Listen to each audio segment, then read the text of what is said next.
Bonjour à toutes et tous. Alors aujourd'hui c'est une vidéo spéciale que je vous propose. J'ai mis beaucoup de temps à accepter de la faire. C'est une vidéo qui parle, le thème est comment expliquer aux enfants la mort. J'ai mis beaucoup de temps pour oser tourner cette vidéo, mais je suis poussée à le faire. Je ne sais pas comment expliquer très bien. Il y a quelque chose qui me pousse, qui m'appelle, qui me redit de le faire. Donc voilà, j'y suis aujourd'hui. Si vous n'êtes pas à l'aise avec déjà le thème, je vous invite à tout de suite arrêter cette vidéo. Si au cours de cette vidéo, il y a des choses avec lesquelles vous n'êtes pas en accord, que ça vous donne... ça vous met en colère, que vous sentez que ça ne vous parle pas, que ça ne vous fait pas du bien, que vous n'avez pas envie de continuer, arrêtez tout de suite. Ce n'est pas pour vous et c'est très bien aussi. Alors pourquoi cette vidéo ? Parce que j'ai été amenée à vivre un événement il y a déjà quelques années sur la mort d'une élève qui était assez subite et tout ce que ça pouvait amener non seulement dans la classe que j'avais à l'époque auprès des enfants mais aussi auprès des adultes.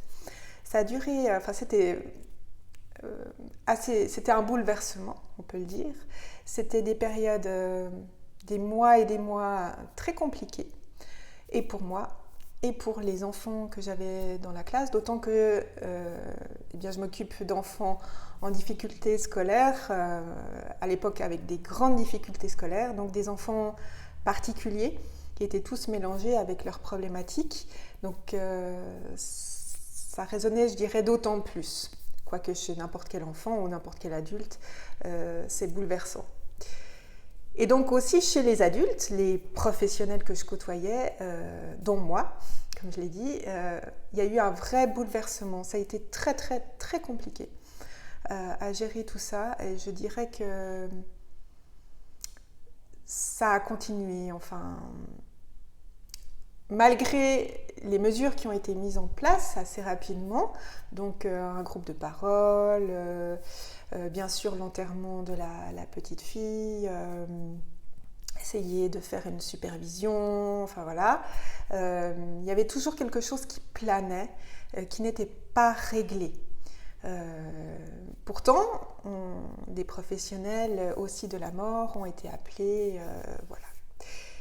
Et des années plus tard, j'ai suivi une journée sur ce thème-là, mais vu d'une autre manière que, je dirais, la manière occidentale, christianique, mais sans, enfin, christianique de par sa culture, mais sans la religion réellement, donc sans, je dirais, le côté plus spirituel.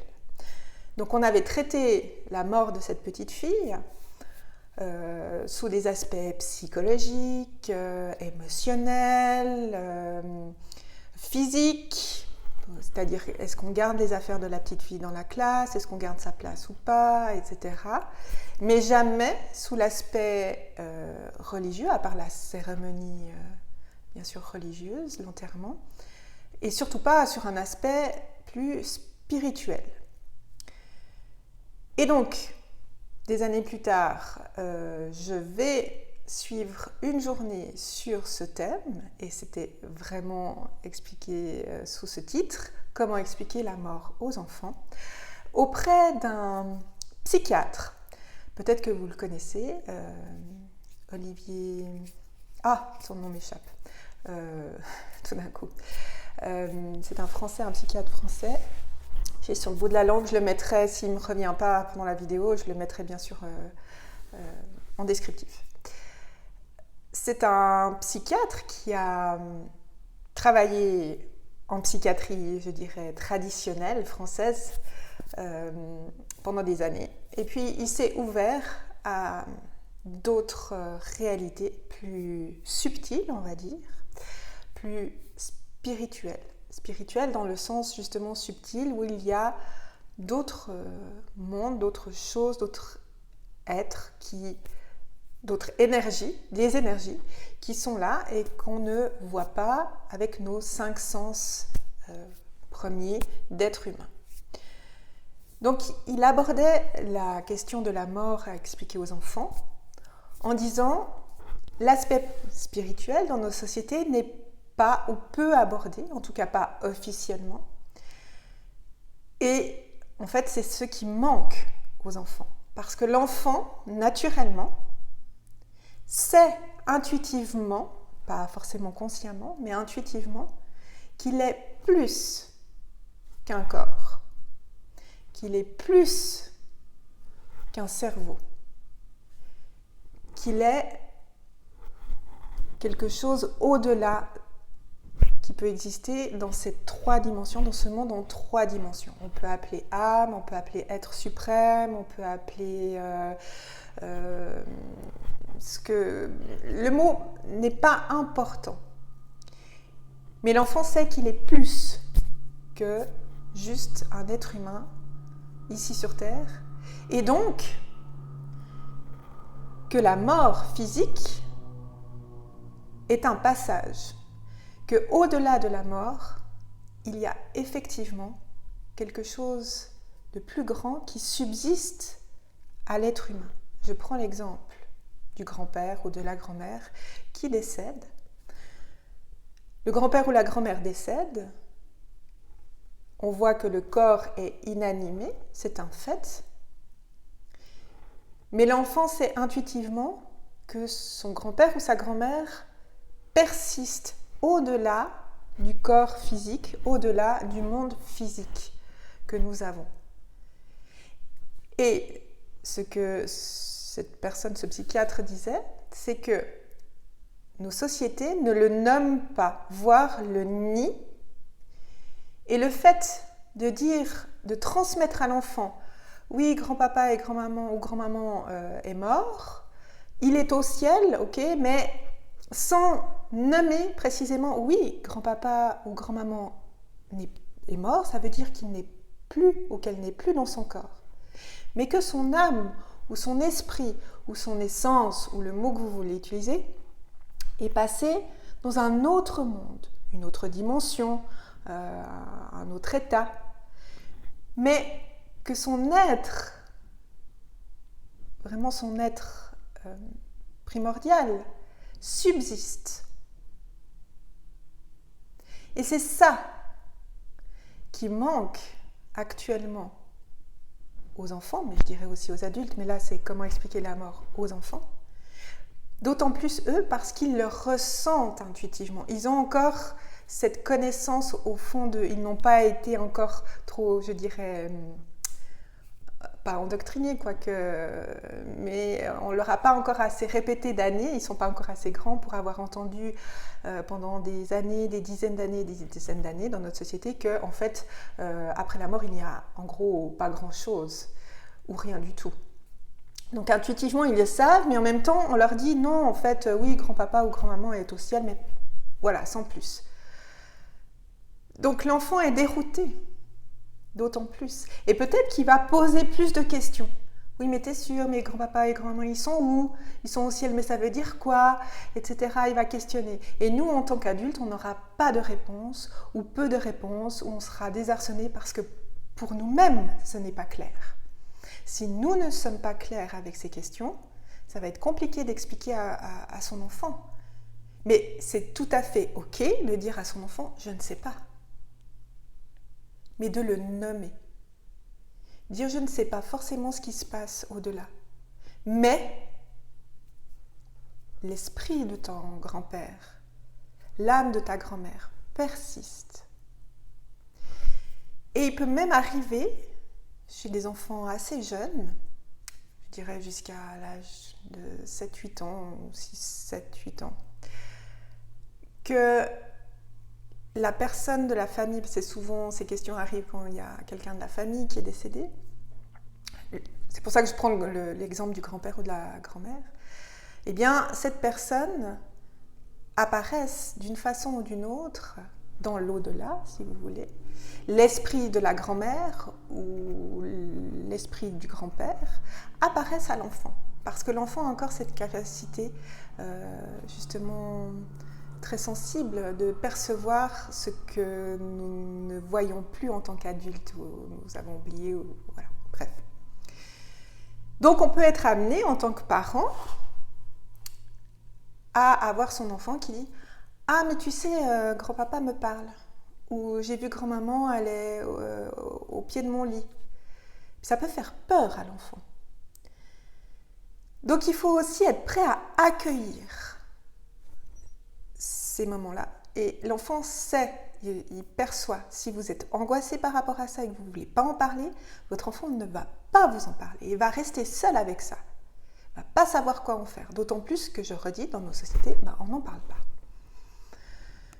Votre fille peut être terrorisée à l'idée d'aller se coucher parce que sa grand-mère vient chaque nuit s'asseoir au bord de son lit et elle la voit. Elle ne sait pas quoi faire avec ça. Donc, c'est important d'être ouvert par rapport à ces questions de mort, même si ça nous renvoie toujours à notre propre mort, à notre peur de la mort, à qu'est-ce qu'il y a au-delà, etc. Mais je suis persuadée que nous sommes dans une époque où on est poussé à nous poser ces questions et à voir au-delà des apparences, au-delà de ce qu'on peut percevoir avec nos 5 sens, avec notre vue, avec notre odorat, avec notre ouïe, avec notre toucher, avec le goût, parce qu'il y a des personnes qui perçoivent au niveau du goût ou de l'odorat, ils ont des goûts en bouche que par exemple le défunt ou la défunte aimait beaucoup, ou des odeurs qui font penser à la personne défunte. Donc, parler de la mort aux enfants, de quelle manière ?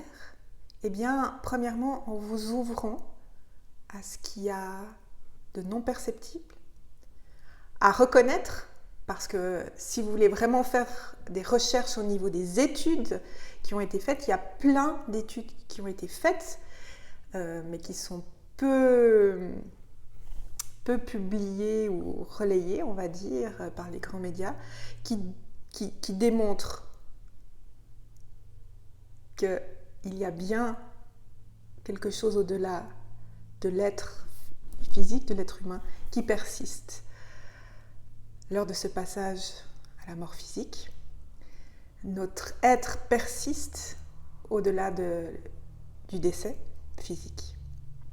Déjà reconnaître ça à votre rythme, de pouvoir en parler avec votre enfant, dire oui, grand-papa ou grand-maman ou X, Y, et toujours là, sous une autre forme. Et accueillir, si votre enfant entend, voit, ressent des présences, accueillir cela sans paniquer, dire que ça existe. Et même, il y a des personnes maintenant de plus en plus qui peuvent vous aider, qui sont spécialisées.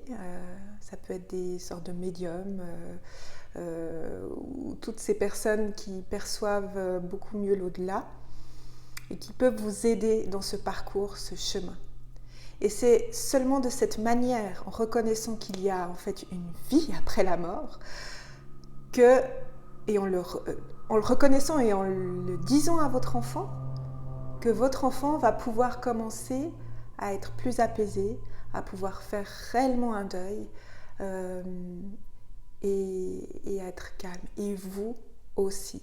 C'est un parcours très personnel, exigeant, mais à l'heure actuelle, je suis intimement persuadée, indispensable. Vraiment indispensable. Sinon, je ne témoignerai pas de tout ça, je ne me permettrai pas de faire cette vidéo. Voilà. J'espère que ça peut vous aider. Si vous avez des questions, bien entendu, je suis à disposition. questions ou remarques, mais si vous avez des remarques, je dirais négatives ou de colère, s'il vous plaît, gardez-les pour vous parce que ça ne va pas permettre d'évoluer, d'être très constructif. Et surtout, comme je l'ai dit au début, si ça vous met en colère, il faut tout de suite arrêter la vidéo, elle n'est pas pour vous. Et c'est très bien aussi comme ça. Il n'y a ni bien ni mal. Vous faites du mieux que vous pouvez avec là où vous en êtes. Mais cette vidéo, elle est là pour les personnes à qui ça peut faire du bien, que ça peut aider à avancer. Et dans ce cas-là, si vous avez des questions, si vous voulez me contacter pour X raisons, je suis à disposition. C'est le but de cette vidéo si vous avez besoin. Voilà. Merci d'avoir respecté cette vidéo, de l'avoir écoutée si ça vous a fait du bien. Et je vous envoie beaucoup d'amour.